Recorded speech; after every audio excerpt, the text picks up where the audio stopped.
Oke. Apakah dia melanggar pelindungan data pribadi? Depends on. Kalau dia hanya Tergantung ya. siapa yang mengenal nama Oh Audum gitu. Dalik ya, Oke oke oke. Ninda Fatmawati Oktarina gitu. Mhm. Tolong sampaikan.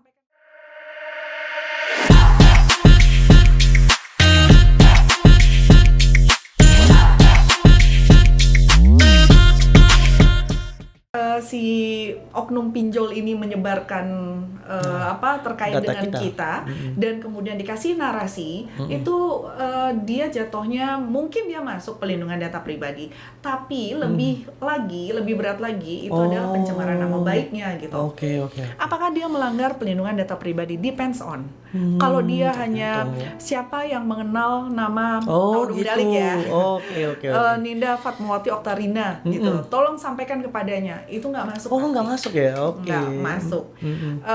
Kecuali kalau ternyata misalnya orang bank yang melakukannya, terus di dalamnya itu ada catatan saldo saya gitu, atau utang saya. Makanya di dalam undang-undang perbankan itu juga diatur tentang rahasia perbankan, kerahasiaan perbankan gitu. Nggak boleh itu masuk dalam data pribadi. Oke, berarti tergantung narasinya ya. Tergantung narasinya. Oke, itu ya buat teman-teman, nggak boleh kita asal sebarkan data orang walaupun dia nggak bayar utangnya, tapi Ya. tergantung narasi juga ya siapa yang Itu mengenal. oknum pinjol. Tapi saya bukan maklum ya, saya paham kenapa Iya. mereka begitu. Karena yang biasa melakukan itu kan pinjol ilegal. Oh iya benar. Kenapa mereka melakukannya? Kurang lebih karena yang diserang, karena mereka nggak punya alas hukum kan. Betul. Yang diserang adalah harga diri, yang diserang adalah rasa malu gitu. Oke. Gitu, tapi kalau kita ajak ketemu biasanya dia nggak mau.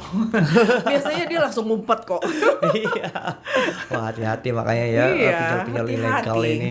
Soalnya kalau yang resmi pasti mengerti tentang Batasannya objek itu kan tertentu. mereka masuk ke dalam itu kan undang-undang OJK. POJK Iya. tentang lembaga keuangan dan non bank dan non bank. Iya benar. Dan di sana juga diatur tentang kerahasiaan nasabah. Nah itu ya buat clickers harus hati-hati nih, informasi yang bagus banget. Walaupun misalnya nggak cuma pinjol juga, bisa juga masyarakat yang ada orang yang tidak membayar utang, hati-hati juga kalau menyebarkan data pribadi orang yang tidak bayar utang. Wah Betul. itu ya.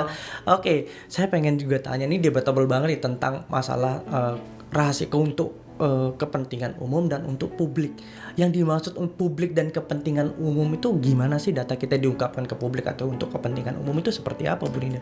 Apakah dengan 2 orang atau kita buat grup dengan orang lain cuma 1 orang, apa itu juga termasuk dengan publik? Jadi kepentingan publik ini dulu saya bahas pada saat saya menyusun disertasi. Oh, iya. Ini dibahas di disertasinya salah satu dosen UB, namanya Pak Dr. Priyajat Mika. Beliau membahas kepentingan publik ini, memberi contohnya itu seperti wartawan menulis berita, begitu ya. Kenapa kita tidak boleh mengkriminalisasi wartawan? Karena yang dia lakukan adalah demi kepentingan publik. Oke. Gitu.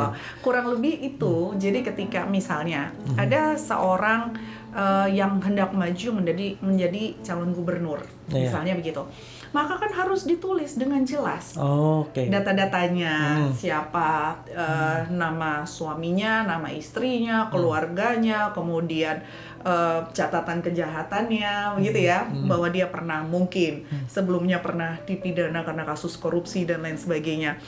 Harusnya itu tidak boleh. Menulis. Tapi itu ya. karena dalam undang-undang PDP ini diberi pengecualian adalah untuk kepentingan umum, maka tidak bisa melaporkan atau menggugat seorang wartawan yang sedang melakukan tugasnya, walaupun dia mencantumkan data diri, identitas. Begitu. Apakah itu khusus untuk wartawan? Bagaimana kalau masyarakat umum yang tulis? Tergantung, selama kita bisa membuktikan. Ini kan tentang bagaimana membuktikan ya. Benar. Kalau dari sekarang sih sudut pandangnya beda-beda gitu. Iya. Cuman selama kita bisa membuktikan bahwa yang kita lakukan adalah untuk membela diri dan untuk kepentingan umum, maka di saat itulah kita masuk dalam pengecualian. Oke, misalnya kayak ensiklopedia gitu ya, Iya. nulis-nulis itu lengkap banget itu sampai Betul. data. Itu nggak apa-apa Ya, sebenarnya. biografi gitu ya. Bener. Itu mungkin untuk kepentingan umumnya masuk begitu. Oke. Atau untuk membela diri. Ketika kita misalnya kita diancam. Iya, iya. Kemudian betul. kita minta tolong netizen ini ya untuk apa ini ya, untuk mencari tahu siapa orang ini gitu. Kemudian ternyata ketahuan nih. Iya. Sekarang lagi di thread banyak kan gitu ya. Ketahuan nih ternyata yang mengancam adalah si X, bahkan semuanya Oke. RT berapa, RW berapa, ketahuan semua. Maka bisa jadi ketika dipermasalahkan, dia bisa bilang ini bagian dari saya hendak membela diri, walaupun oke. kasuistis. Dia bisa kena ketika dia nulisnya terang-terangan misalnya, Oke. untuk publik tahu, bukan untuk kepentingan dia gitu maksud saya. Oke. Ngerti maksudnya ya? Tapi kalau dia buka itu, terus dia laporkan ke polisi, sama-sama menggunakan data pribadi orang lain kan, Oke. tapi peruntukannya berbeda gitu. Oke. Ngerti? Yang tidak boleh itu adalah ketika kita ngambil data, terus kita taruh di publik, dan apalagi disertai narasi-narasi.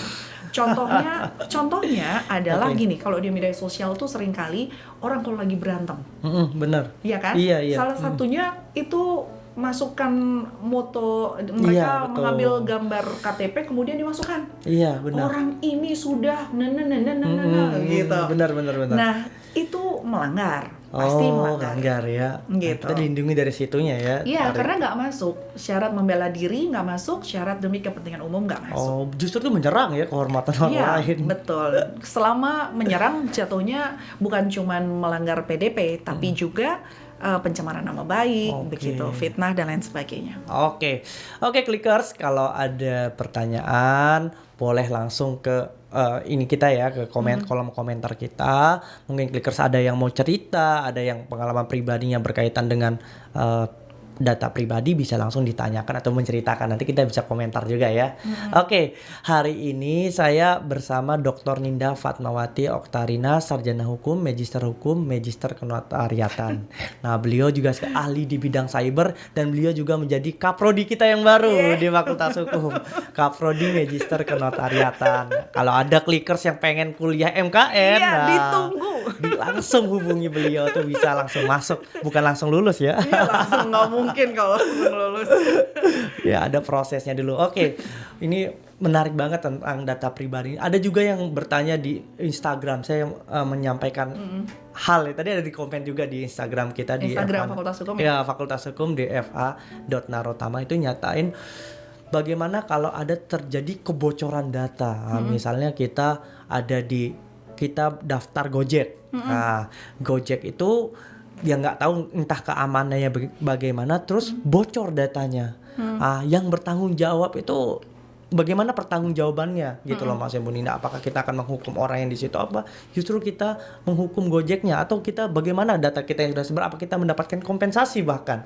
Itu bagaimana Bu Nina? Jadi dalam Undang-Undang PDP itu dikenal dua istilah gitu. Yang pertama kan subjek data pribadi, Iya, gitu ya. betul. Yang kedua adalah pengendali data pribadi. Oh, pengendali. Pengendali oke. data pribadi adalah orang, badan hukum, organisasi begitu ya, Oke. yang dia itu mengambil data pribadi dan mengendalikannya. Oh, Begitu. yang mengelola gitu ya. Mengelola, Oke. gitu ya, mengelola data pribadi. Terus ada juga prosesor data pribadi. Apa lagi itu? Prosesor data pribadi adalah pihak-pihak yang melakukan processing data pribadi atas perintah dari pengendali data pribadi. Oke. Gitu. Oke. Nah, kalau dari sini, menurut Pak Rian, modelan seperti online tadi, Gojek, itu masuk sebagai apa?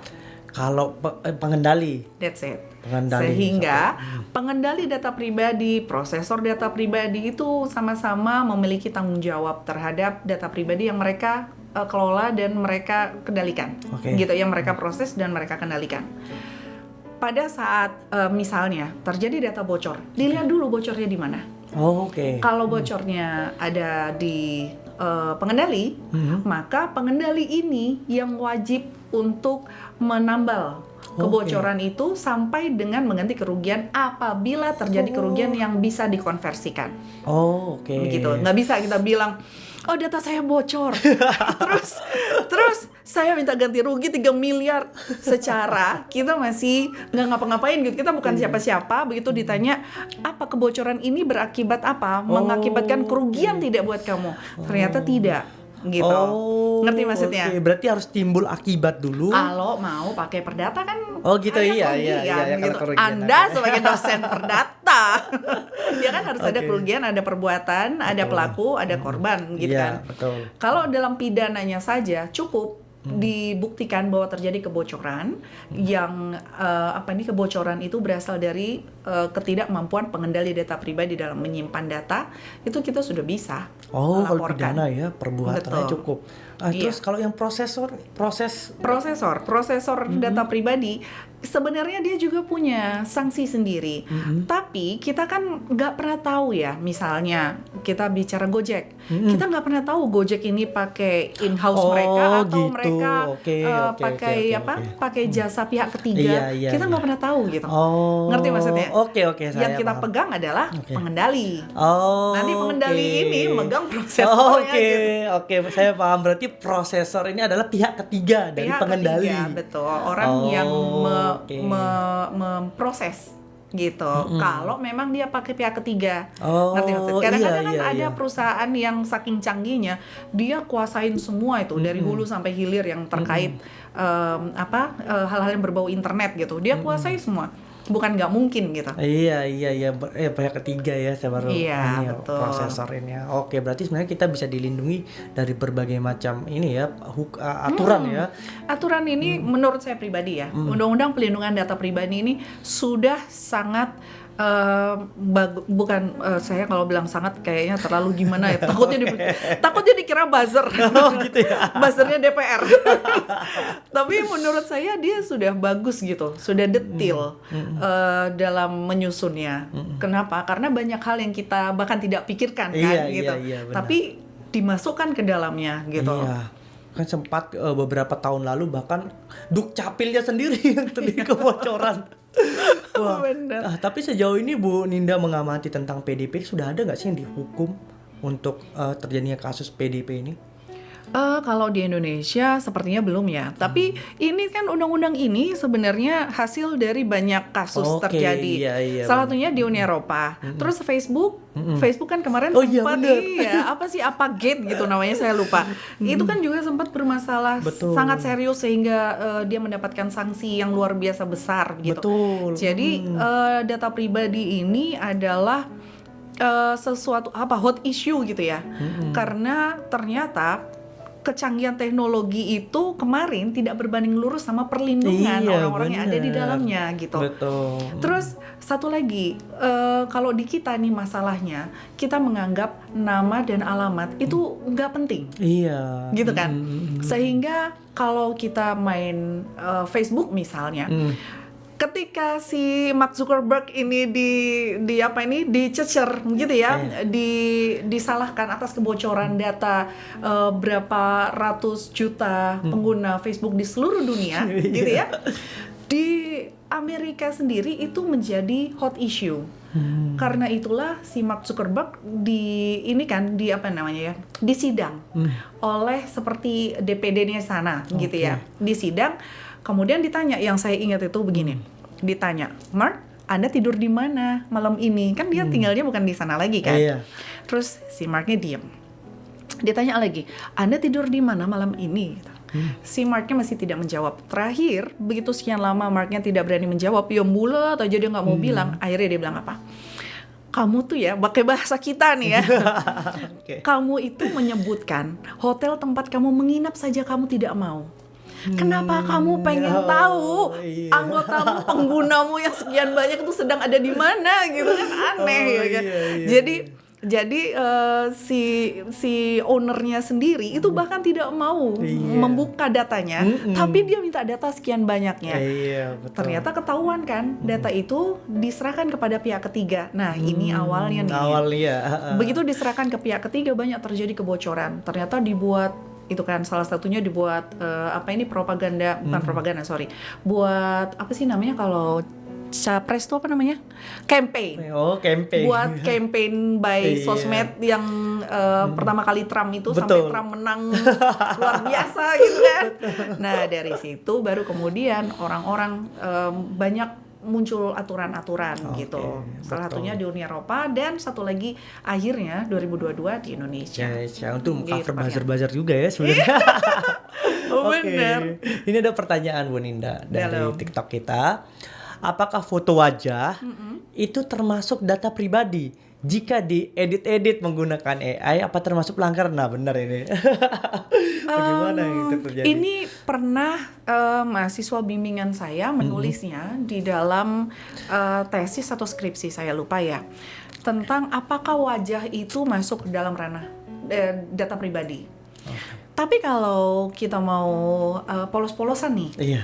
gitu ya, di ketentuan umum tadi kan dinyatakan data pribadi itu bukan hanya tentang nama, tentang hal-hal umum kan, Iya. tapi juga tentang banyak hal gitu, hal-hal spesifik yang kalau dikombinasikan dia tuh merujuk pada satu orang. Iya, merujuk Gitu betul. kan. Oke. Sehingga walaupun wajah yang dipajang tapi tidak ada nama, tidak ada ini, tidak ada ini gitu. Tapi dengan lihat wajah kita tahu dia siapa gitu ya. Betul, Apalagi merujuk. disertai narasi-narasi dia tinggal di mana, apalah gitu.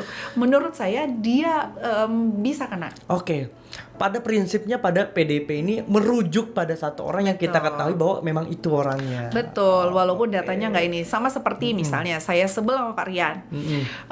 Kepada dosen Fakultas Hukum Nertama yang nama depannya F tapi panggilannya R yang ganteng paling ganteng se-FH kan kalau dihubung-hubungkan gitu ya, Iya, iya, ketahuan bahwa ini Pak Rian. Habis itu dia menuduh lagi. Nah, itu sudah bisa kena gitu. Oke, apalagi foto yang ini siapa Iya. lagi? Nggak ada yang lain.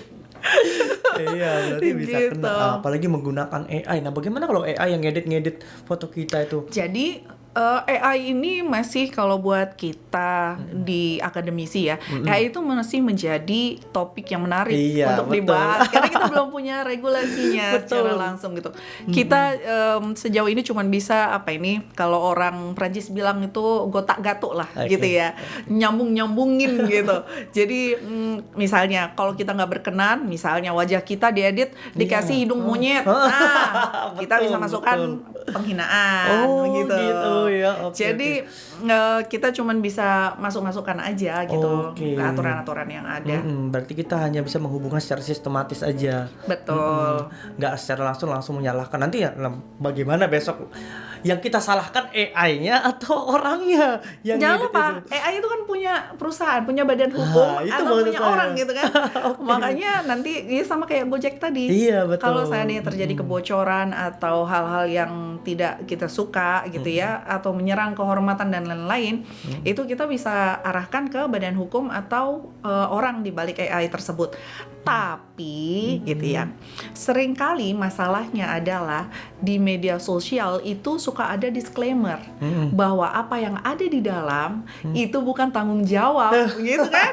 Oke. Bukan tanggung jawab si Yang Facebooknya. upload. Enggak Ya, yang dong, Facebooknya. tanggung jawab yang upload tapi bukan tanggung jawab Facebooknya. Oh gitu ya, bukan pengendalinya. Ya, Oke.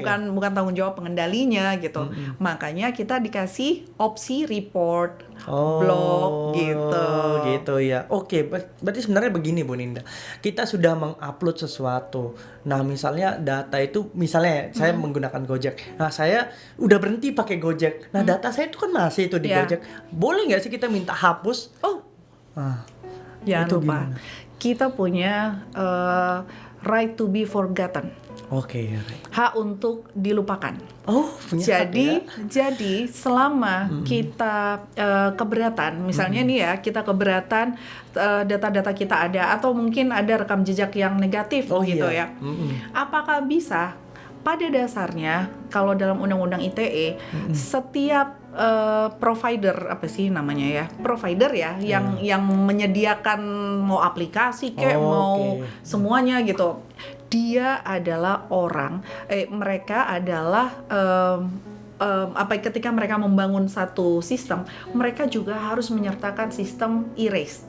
Oh, untuk hapus hapus. gitu. Oke. Jadi setiap aplikasi itu juga harus disertai dengan apa sih istilahnya, Fitur. fitur menghapus data. Oh, Gitu. oke. Jadi nggak bisa data masuk kemudian nggak dihapus-hapus. Maksudnya jadi milik kami selamanya, harusnya tidak boleh begitu. Oke. Tapi kalau seandainya ada, kalau di Google kan kita nggak bisa ngapa-ngapain ya. Iya, benar. Ya sudah lah ya, pasrah gitu. Tapi jangan lupa undang-undang ITE itu juga memungkinkan kita untuk menghapus jejak digital ini dengan cara kita bersurat gitu. Oh, Kita oke. memohon penetapan bahwa kita minta dihapus data ini. Berdasarkan oke. penetapan itu nanti baru kita ajukan ke masing-masing apa sih istilahnya? Aplikator gitu ya. Iya, aplikasinya itu. Apa sih Oke. istilahnya? Iya, gitulah pokoknya perusahaan-perusahaan Perusahaan aplikasi. pendiri aplikasi itu gitu. Oke, berarti harus ada pengajuan dari kita, nggak bisa langsung otomatis dihapus sama pihak Nggak aplikatornya. mungkin, nggak mungkin Oke. karena susah sekali menghapusnya. Bahkan jasa menghapus, kalau kalian tahu, kan sekarang suka dari berapa tahun yang lalu itu suka ada jasa buat menghapus jejak digital. Oh, bisa. Bisa, ada orang-orang yang bisa dan mahal, Marian. Oh. Sangat mahal harganya karena memang susah itu. Gitu. Tapi setidaknya bisa dihapus gitu loh. Bisa kalau walaupun- pakai cara swasta. Cara swasta bisa gitu. Pakai cara yang legal juga bisa. Gitu. Oke. Ini ada bukan, ini ada komentar ya dari si Kupat Kafau Mit, apa itu? Oh, salah ketik. Oh, salah. Oke. Susah-susah dibaca gitu, itu salah ngetik. Oke. Kalau misal foto pejabat atau menteri diedit-edit jadi Superman, itu apa melanggar? Wah, bener ya. Apalagi di tengah ekonomi kita ini, Ya. kalau orang kesel, di netizen kesel, langsung aja edit muka presiden, muka menteri. Wah, itu gimana itu? Jadi kan sama seperti yang kita bahas, Iya. ada data umum, ada data khusus, Iya. gitu ya. Kalau seandainya foto presiden masuk data pribadi nggak? Ya enggak lah. Orang di setiap gedung ada, gitu kan. Selama kita menggunakannya secara fair use, maksudnya untuk pemakaian penggunaan yang wajar, yang sesuai undang-undang, nggak ada masalah, gitu ya.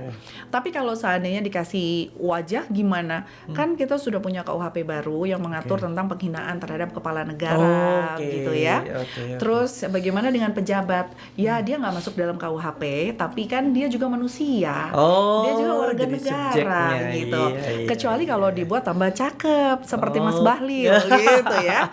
Itu masih oke lah gitu. Oke. Makanya Pak Bahlil senyum-senyum aja karena memang dibuatnya secara AI itu kan beliau makin mengemaskan Oh, gitu ya. iya. Oke, misalnya gini, Ninda. Fotonya itu ini lagi-lagi soal parameter disebut menghina apa enggak. Misalnya muka presiden atau muka menteri atau salah satu pejabat negara lah, itu digunakan untuk misalnya jadi yang seperti dibilang pada komentar tuh Superman, apakah itu termasuk menghina? Justru itu kan melambangkan superhero gitu. Iya, penghinaan itu dalam KUHP itu sifatnya subjektif. Oh, sifatnya subjektif. Nah, ini. Sifatnya subjektif. Jadi kalau saya di foto saya diubah menjadi dimirip-miripin sama Luna Maya gitu ya. Apakah itu masuk menghina? Tentu tidak. Oh, gitu. Tapi kalau foto saya dimiripin sama misalnya siapa ya, Sung Wokong misalnya. misalnya ya. Terus menurut saya bahwa nggak apa-apa, Sung Wokong itu bijaksana kok, gitu. Iya. Walaupun saya dikasih hidung, dikasih kuping gitu ya kayak Sung Wokong, kalau menurut saya nggak ada masalah, maka nggak ada masalah. Oh. Karena oke. penghinaan itu sifatnya sangat subjektif. Karena itulah dia delik aduan. Oh ya, ini yang masalahnya Gitu. delik aduan. Oke. Sama seperti pencemaran nama juga. baik itu kan juga delik aduan ya. Berarti seandainya nanti polisi, ini delik, maksudnya ini kita melihat dia tidak menghina menurut polisi, berarti itu nggak masuk juga walaupun menurut kita itu menghina. dasar kita lapor itu subjektif, oke? Oke. Tapi putusan itu kan nggak bisa sesuai dengan kita iya, kan itu maksud saya. Kita bisa melapor tapi belum tentu bisa diproses.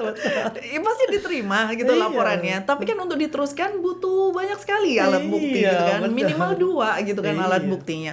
Gitu. Jadi kalau kita tersinggung bisa kita laporkan. Oke. Tapi belum tentu kan hakim berpikir yang sama kalaupun ini Oke. diteruskan gitu. Itu ya clicker. Kita punya hak melapor tapi belum tentu itu bisa Diteruskan gitu, gitu ya. diproses Oke. lebih lanjut.